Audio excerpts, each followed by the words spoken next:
Hello everyone, welcome back. Today we are going to discuss a topic that sounds a bit scary, but it's actually very important to understand. We are talking about tax collection, or in Bahasa Indonesia we call it Penagihan pajak. Many people think tax collection is just about the government asking for money.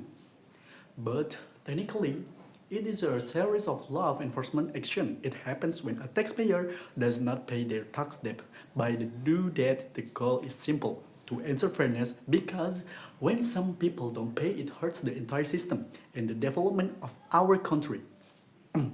The trigger. So, how does this process start? It begins with a tax debt. This debt arises when the tax office issue a tax assessment letter or surat ketetapan pajak. Letter says, hey, based on our data, you still owe this amount. Usually you have 1 month to pay this debt off. This is your voluntary payment period. But what happens if you ignore it? What happens if that 1 month passes and the balance is still unpaid? That is when the active collection process begins. And believe me, this is a structured legal process. It moves in specific steps. Step 1. The warning letter. The first step is the warning letter atau surat teguran. The tax office is polite but firm. The way is send this letter. If you haven't paid by the due date, think of this a yellow card in football. It is a formal reminder once the letter is issued. You usually have 21 days to settle your debt. At this stage, it is very easy to fix. You just need to pay the principal tax plus a small administrative sanction. Do not ignore this letter, because if you the next step is much more serious. Step 2.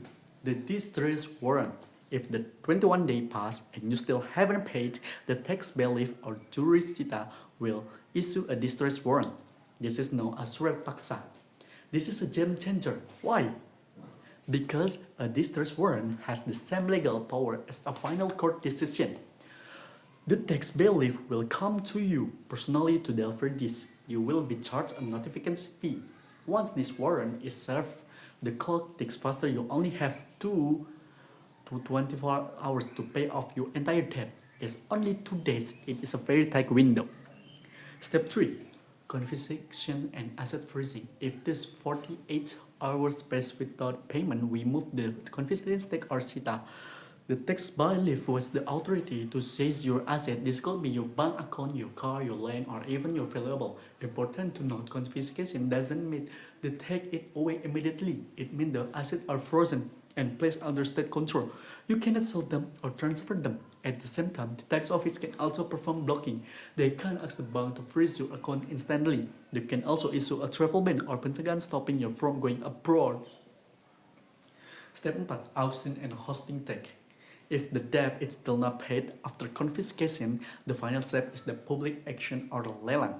Your seized asset will be sold to the public. The money from the sale will be used to pay off your tax debt.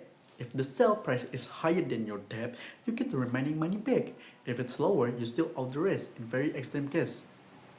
Where the debt is huge and the taxpayer is uncooperative, there is a measure called gizzeling or taking hostage.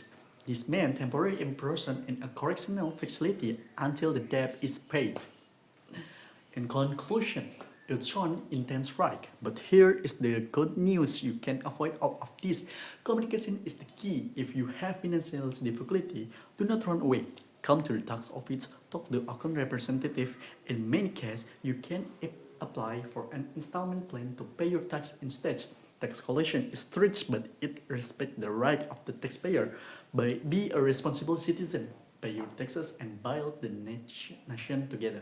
Thank you for watching, and goodbye.